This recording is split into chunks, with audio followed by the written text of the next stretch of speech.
So some scientists wondered how much these chemosignals might play a role in emotional contagion among humans. In a 2012 study, one team of researchers designed an experiment to find out. In it, one set of participants watched videos that would provoke either fear or disgust while wearing sweat pads in their armpits. Afterward, a second set of participants were asked to smell those sweat pads, and the experimenters recorded their emotional state. Conveniently, the emotions of fear and disgust tend to provoke opposite physical responses. When you're scared, your body will typically try to take in more sensory information. So your face will open up as you breathe more deeply and scan the environment with your eyes. On the other hand, when you're disgusted, you'll generally reject sensory information. Like, you'll walk past a row of porta-pots and you'll scrunch up your face, take really shallow breaths, and look around less. Now, these reactions aren't always super visible to the eye, but by monitoring their eyes and facial movements, the researchers could tell which facial muscles were activated in each person, and which emotional state their expressions reflected. And the authors found that participants who sniffed disgust sweat tended to display disgust, which, seems like a normal reaction when you're sniffing sweat pads, but also those who sniffed fear sweat would also display fear.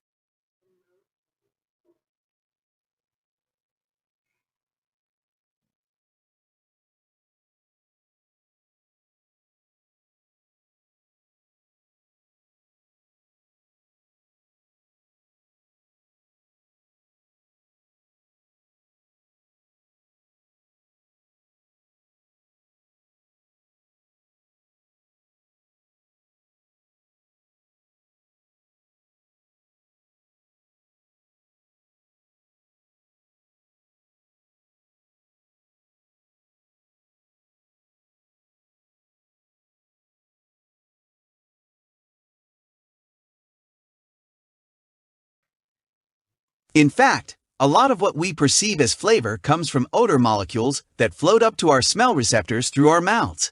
And as with taste, studies have shown the visual cues we get from color help us identify smells more quickly and accurately. In fact, one 1981 study found that the source of a smell doesn't have to be the corresponding color. The color and odor just sort of need to be in the same place. Like, the author of this study found that if an odor was presented along with colored words or patches, subjects could identify it faster and more accurately than odors presented with inappropriate color cues.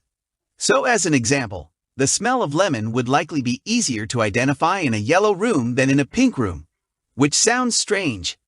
But what all this research adds up to is very clear evidence that color influences our perception of smell and taste. What's less clear is why this happens.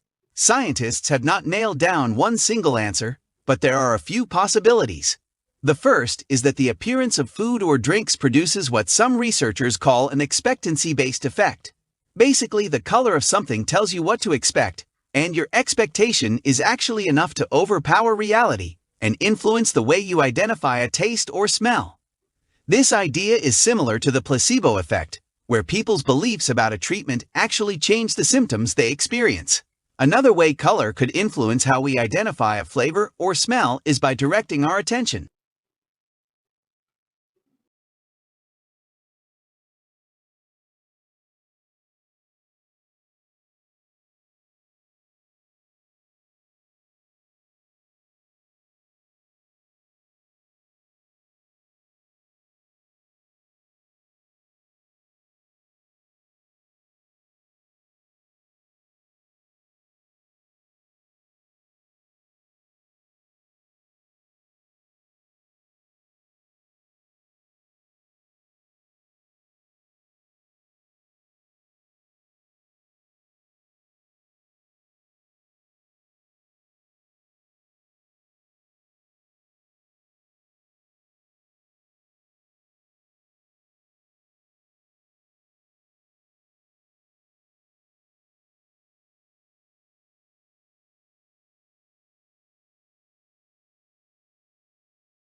A very famous study done by colleagues at Duke University flashed either the Apple logo or the IBM logo to two randomized groups of participants.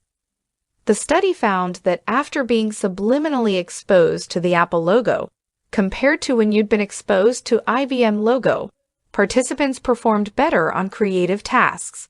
And the argument is that Apple has been telling you this story over and over again, that Apple is the brand for hip, cool, fun, creative people.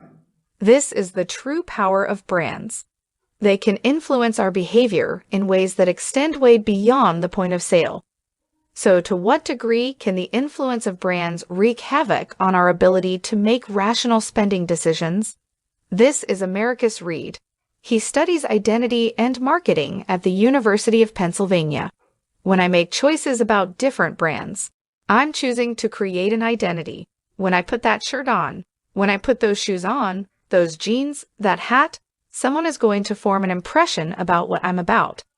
So if I'm choosing Nike over Under Armour, I'm choosing a kind of different way to express affiliation with sport. The Nike thing is about performance. The Under Armour thing is about the underdog. I have to choose which of these different conceptual pathways is most consistent with where I am in my life. And once a consumer makes that choice, their relationship with a brand can deepen to the point where they identify with that brand like family. And once you identify with a brand, it can shape the way you behave.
One of the things I do in my psychology seminar is I assign papers to students, and then I extract out propositions from the papers, and they're propositions that are debatable. Well, what you want to do as an educator is you don't want to put forward a specific point of view. Not when what you're trying to do is to discuss a contentious issue. What you want to do is teach people how to take an argument apart and formulate a response. And to do that, it's actually extraordinarily useful to arbitrarily assign positions to people. It's like, I don't care what you think, you're pro on this topic. Generate an argument. And what that does is it vastly widens people's conceptualizations of the argumentative space, because most really contentious issues, gun control, abortion, those sorts of things, there is a lot to be said on both sides.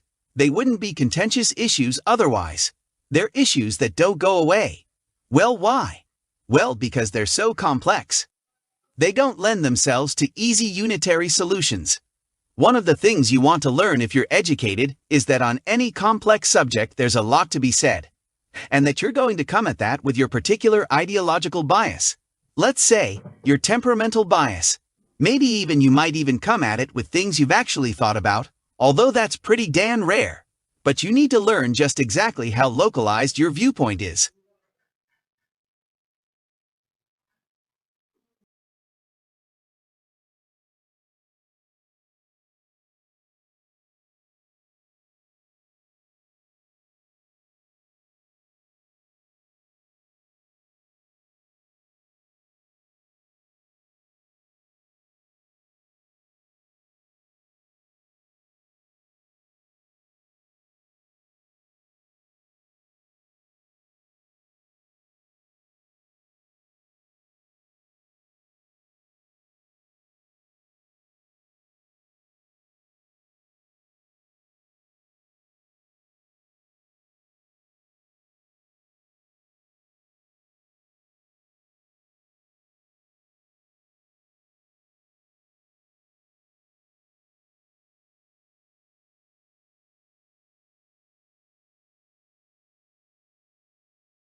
So the three things that I think it really takes to be an effective manager are these.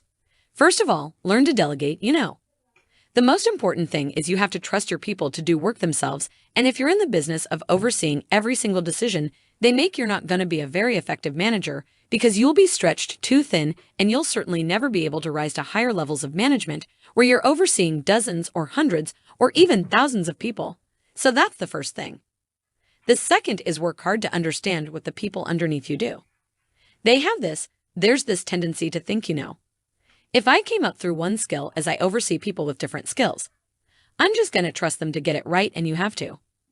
Of course, you're not going to be able to understand what everybody on your team does all day, but if you can understand their motivations, their terminology, their way of communicating, you're going to be a lot better as a manager.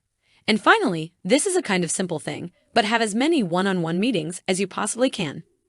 I think one thing that there's a lot of evidence is that having one-on-one meetings, especially with your direct reports, is one of the strongest predictors of success as a manager. Big meetings aren't good. Little meetings can be very good. It's time-consuming, it's hard, but it's a thing that really correlates with success as a manager.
Now, what's really interesting about this time is that because of coronavirus, kids have all this time to self-reflect and self-assess.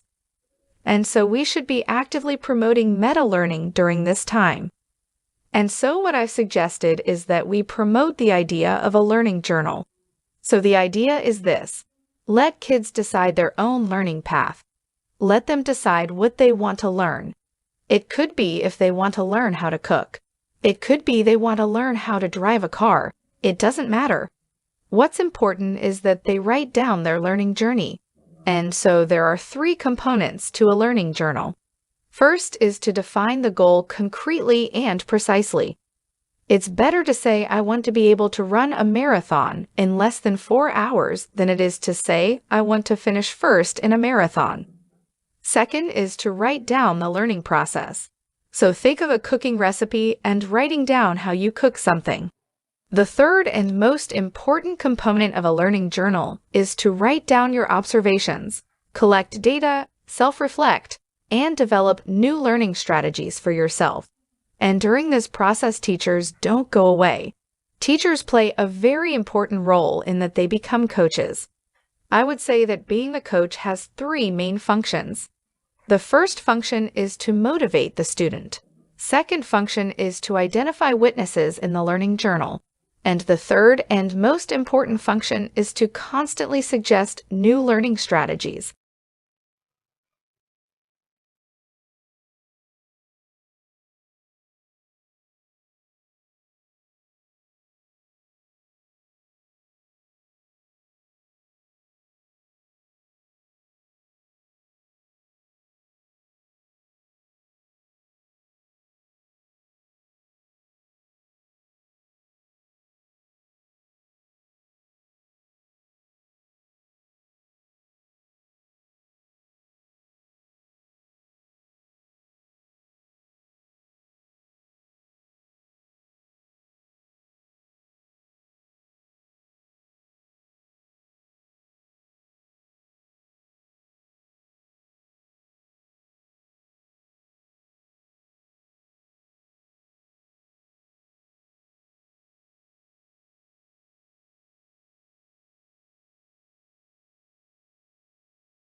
We know that the more comfortable we feel around someone, the less effort we will make about how we appear, and conversely, the more anxious we are about the judgment of others, the more our reflection has the power to horrify us. The issue is never that of our appearance.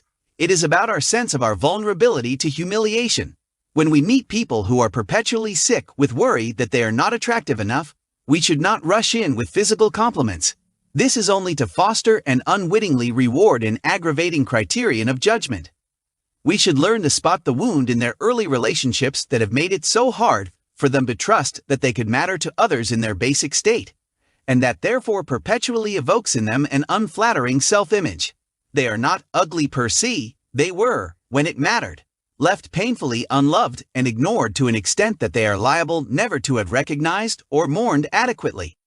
Their arrival in the world did not delight a few people as it should have done, and therefore need compassion, sympathy, and emotional validation far more than they will ever require the tools of outward beautification. Feeling ugly stems from a deficit of love, never of beauty.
When economists study gift giving, they're very concerned with one thing: waste.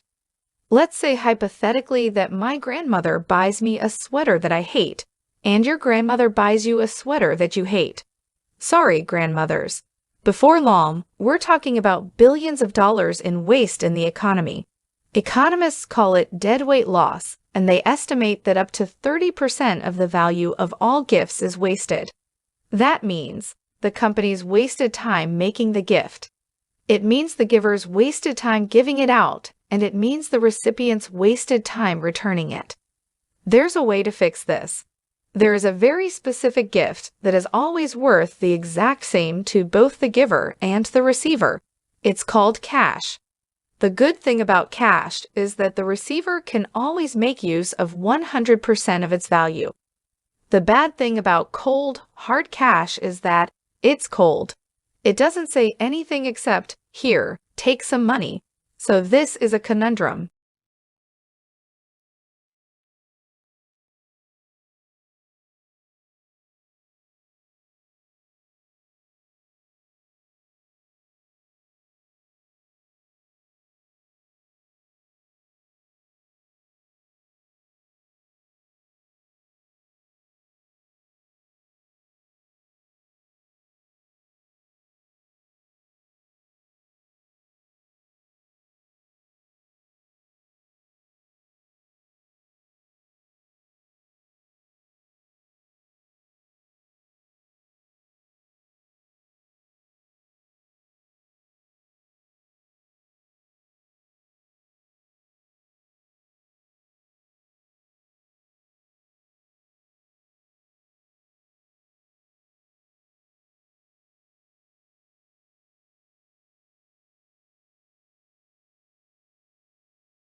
You've got sound receptors in your ear, and they are beautiful.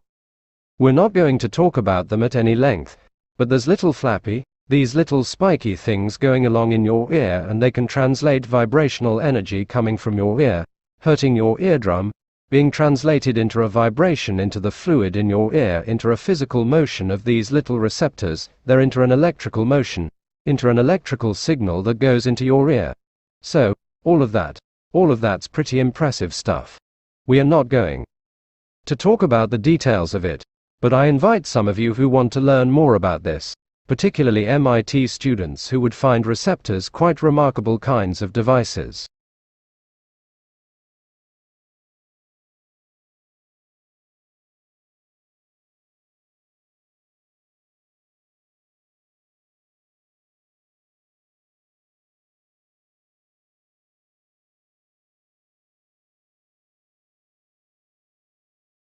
Today, a university like the LSE certainly has to acknowledge that it is in competition for the best students, all of whom have choices they can exercise, and many of them have choices which run across national and continental borders. We are in competition, too, for staff. The academic job market is one of the most global there is. And in the 21st century, English is the new Latin. So universities in English-speaking countries are exposed to more intensive competition than those elsewhere. We are in competition for government funding, through the assessment of research quality. We are in competition for research contracts, from public and private sector sources, and indeed we are in competition for the philanthropic pound. Many of our own donors were at more than one university, and indeed think of the LSE's requests alongside those of other charities to which they are committed. That is a competitive environment which is particularly visible to Vice-Chancellor.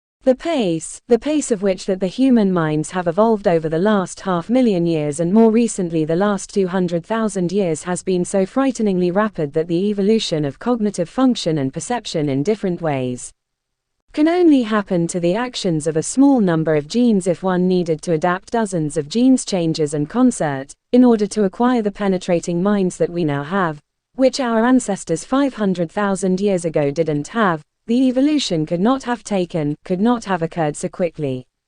And for that reason alone, one begins to suspect that the genetic differences between people who lived 500,000 years ago sever that cognitive functions than ours are not so large.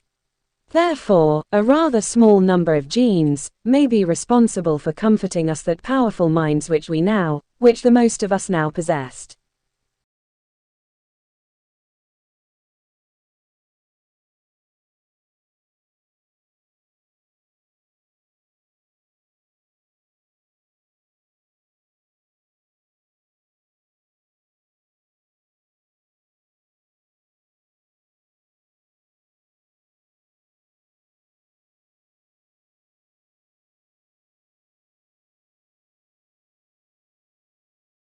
There are two main categories of memory.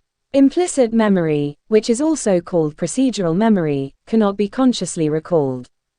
It is an experimental or functional form of memory, informed by cultural and social background. With implicit memory, behaviors are automatic. We recall implicit memories naturally, so we are not aware when we are using them. Examples of implicit memory include using languages naturally, driving automatically, reading and writing. When people try to consciously describe how to drive, they may misrepresent how they actually drive. What we often describe as bad memory is explicit memory. Explicit memory is also known as episodic memory, which is totally different from implicit memory. It's more about time and space, and is often related to personal life experiences. Some examples of explicit memory include remembering birthdays from many years ago, or answering multiple choice questions in a test.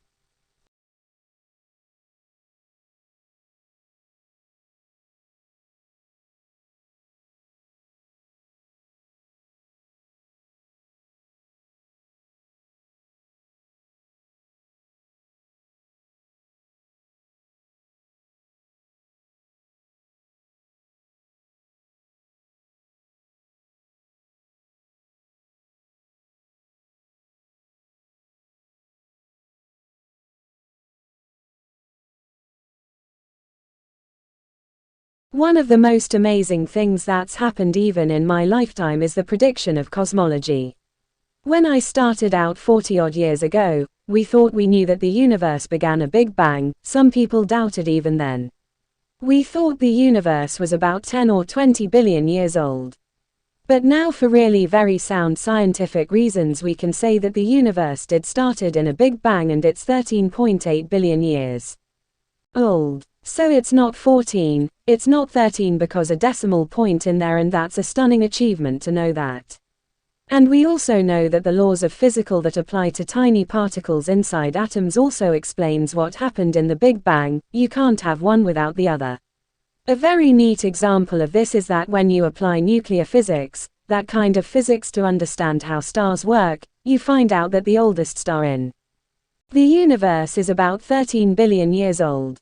So their universe is just a little bit older than the stars. Fantastic. If we done it and counted in the other way around and said that the stars were older than the universe, we would say science were in deep trouble. But it's not. Everything fits together and we know how the universe began. We got to know how the way it is. The future that it, LL suspects we don't know quite well what's going, but we got some ideas, which are as good as those ideas we had 40 years ago about how Big Bang happened.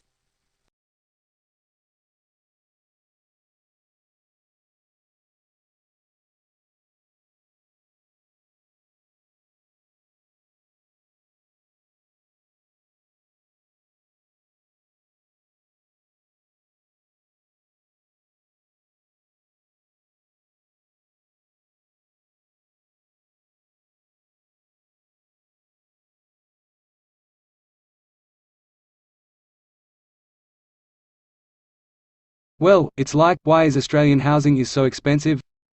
Essentially, it's showing of how well the Australian economy has been doing over the last 15 years. We have had 15 years more or less of an uninterrupted economic growth, during which average earning has been raised by close to 90%. While over the course of that period, the standard variable mortgage rate has roughly halved. That meant that the amount which a typical home-buying household can afford to borrow under rules which aren't strictly applied as they used to be had more than doubled. Over the same period, rising immigration in falling average household size has meant that the number of households looking for accommodation has risen by about 1.5 million, that's around 200,000 more than the number of dwellings has increased by, so you have had a substantial increase in the purchasing power of households, no net increase in the supply of housing. Hence all that addition purchasing power has gone into pushing up the price of housing.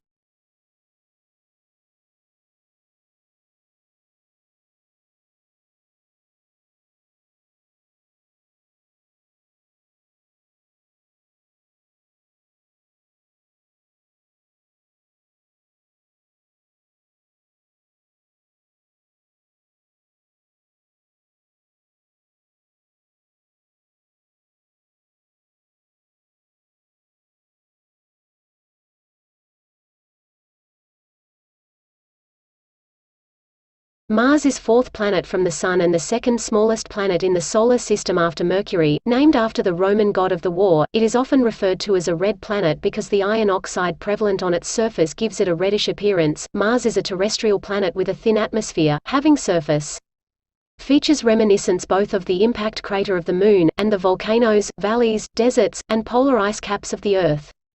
The rotational period and the season cycles of the Mars are likewise similar of those of Earth, as it was the tilt that produced the seasons.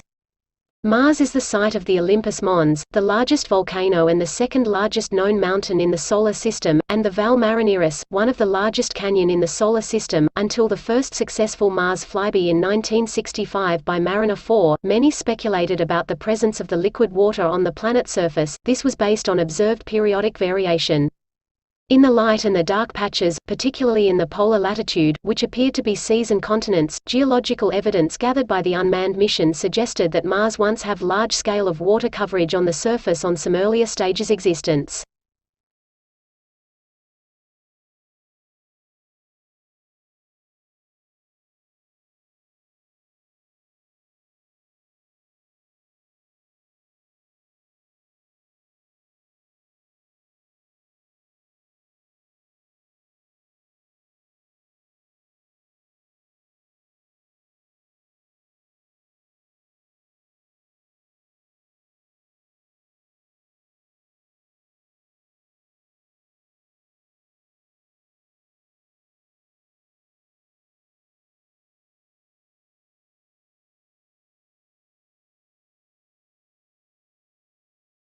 English, as you have already read, is not a pure language.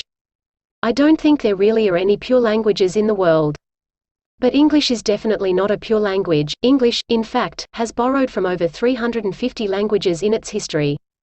So it's a variety of many languages. Some people say it's like a dog, a mongrel dog, a dog that has been made up of many different dogs. The English language is like that. By looking at the history of the English language, we learn about the history of the English people. The two things are closely connected, so, in fact, today we are not only learning about language but we are learning about history. The fact that English has borrowed words from over 350 languages has been viewed differently throughout history. So for example, in Shakespeare's time people were very angry about words which were not, they thought, original English words, words which came from other languages, they didn't like them.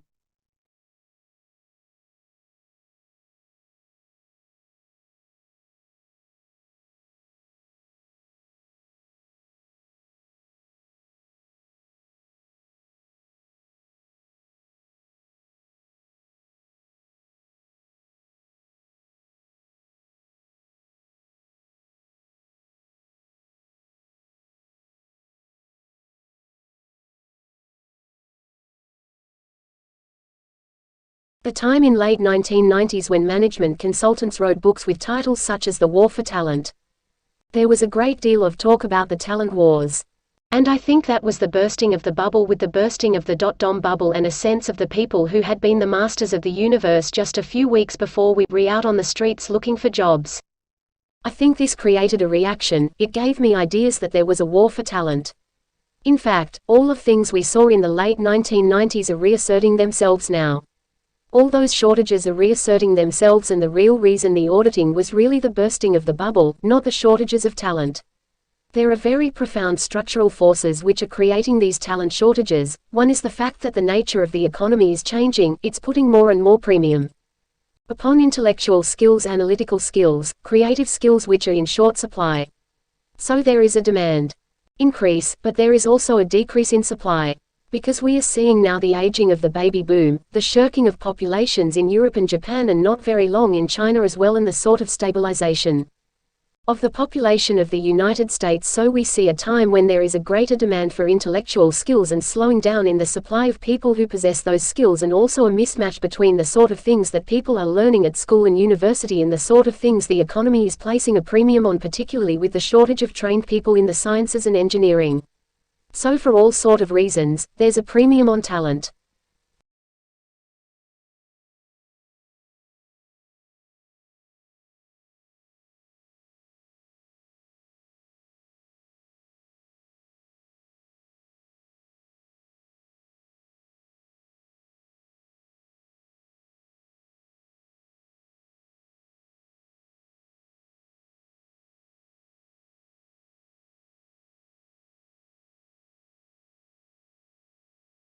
For thousands of years, philosophers and astronomers and thinkers of all sorts have imagined that the universe, the space around us, was rather like this floor in front of us. It was fixed and unchangeable, and things happen on it, just as people walk around. So the stars, the comets, and the planets, and the other heavenly bodies moved around and traced down their paths on this completely unchanging stage of space. In the 20th century, as the result of Einstein's work, that view of the universe was completely transformed. We began to understand that there was no absolutely fixed stage of space at all. Celestial notions were played out. But in some sense, on the larger scale in the universe, the space itself was in this state of a continuous dynamic change. That was a prediction made by Einstein. But wasn't Einstein Harold the owner of making the discovery that our universe was really like that?